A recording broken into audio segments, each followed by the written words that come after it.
take a look at what the members are going to see, because this really is the most exciting part of this whole conversion. It's what our members are going to be able to see on their side through our online portal, eStatus Connect. In First Base, we have this member guide, which will be available to our members. We also have an internal guide for online banking access and an internal guide for access through a direct link. I'm going to review the member guide today. This is a 15-page document that takes you through each screen, so I'm going to kind of go through it quickly, but please take a look at it through all 3 guides and review the information in First Base. Our goal is to make sure that you are as prepared as possible when the member approaches you on any of these subjects. The preferred method to access eStatus Connect is going to be through online banking.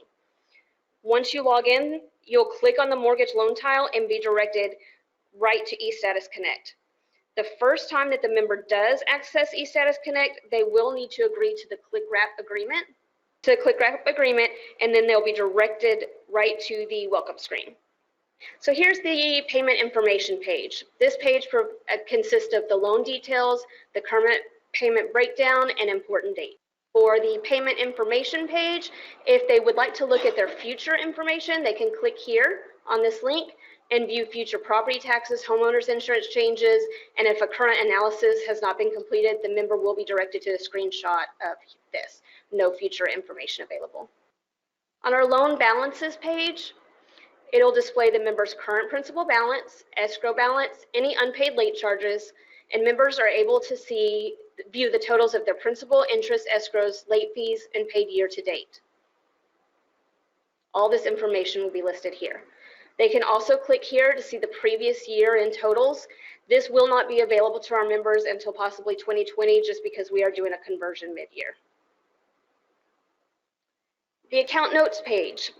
On this page, it's going to have notices or messages placed by the mortgage servicing staff. The messages may include information such as an escrow disbursement notification or a non-urgent request for updated information. Okay, here's the accounts notes page. If it has the notice here, it just has the title. They'll be able to click right here on the plus sign and it'll have the notification or message for them. This is the payment history page. This is a test loan that I did screenshots of, so there was no payment history to show, but once we do have some live data, I will be able to get a print screen and update this for you. The payment options page is by far the most important. The member will have an option to set up their own recurring payment from FCCU or another institution, or set up a one-time only payment. If they're current on all their payments, they'll be able to have the option to make an additional payment towards principal or escrow. They'll go here for the recurring payment setup or here for a one-time only setup, and on this one, they can view their scheduled payment coming up. For any of these options, they're going to have to click approve on the appropriate authorization here, and that's just giving us authorization to actually do the debit from their account. For the one-time only principal or escrow only payments, they're going to go to one-time only, select the payment type of additional payment, enter their information here, which if they are using an FCCU account, we have provided the routing number on this page for them. They'll enter the principal amount or their taxes and insurance amount here and select the draft date.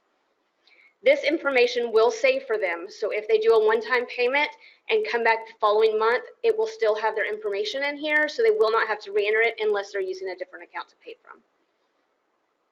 They'll be able to print this information for their own records and then click next. On the account information page, this is going to have the information that is associated with the loan. They are able to go in here, click change address and email, and update their information. It'll be sent directly to our mortgage servicing area to update. They are also able to look at their last successful logins and change their password. This is the account information page. Oh, this is where they would go in and update their information. Statement and document page. This is another big one. This is where our members will be able to go in and retrieve their monthly mortgage statements. We are actually, beginning in September, going to be able to have a monthly mortgage statement provided to our members. This will hold the last 12 months worth. They'll click on this plus sign here, and it'll show the dates available. They click on the date, and it'll pull up their mortgage statement.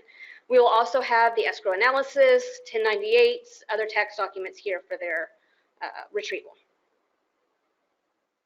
They can also enroll in eStatements by clicking the Manage Paperless statement right here. They'll be directed to the electronic disclosure notices, e-sign disclosure, and consent. And at this point, they can choose whether they want to receive electronic or paper. And they can also print this for their record. This will be the confirmation of their submission. Now, the general information that is provided in the blue tabs up here, the Help tab just consists of a glossary of information. This is mortgage terms typically used in statements. The Contact Us tab will be where they can put their information. An email will be sent directly to mortgageservicing@fccu.org, and we can return their inquiry quickly. It will have the loan number on it, so we can locate their loan quickly. I do have our email up here just in case they do want to go by that. The Payoff Request tab. Now our members can actually go online and request a payoff statement. They'll complete the information, the estimated payoff date, when they need the payoff returned by, and how to send the payoff information to them. Once the payoff request is submitted, they'll be directed to the screen where it confirms your request for payoff information has been submitted. We will be alerted immediately. We'll be able to provide the payoff and even put it in the statement and documents area for them to retrieve online.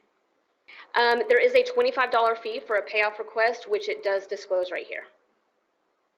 And we do say that it'll be processed within 72 hours. It is typically 24 to 48, but that's just to give us a buffer.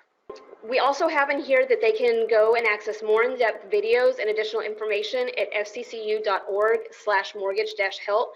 We've gone in and made some how-to videos on how to set up a recurring payment and a one-time only payment, and just a general overview of the whole system for them. So I would definitely send them that direction if they want additional information. So marketing has done a really great job of informing our members about this whole conversion, blackout period, and the new payment options. All of the information, again, will be in First Base. It's all located within the iDrive as well. And then within First Base, they can go to online services for the online banking content. And then within First Base under Real Estate Manual, and there is a subcategory for eStatus containing all of these documents as well. Thanks, Teresa.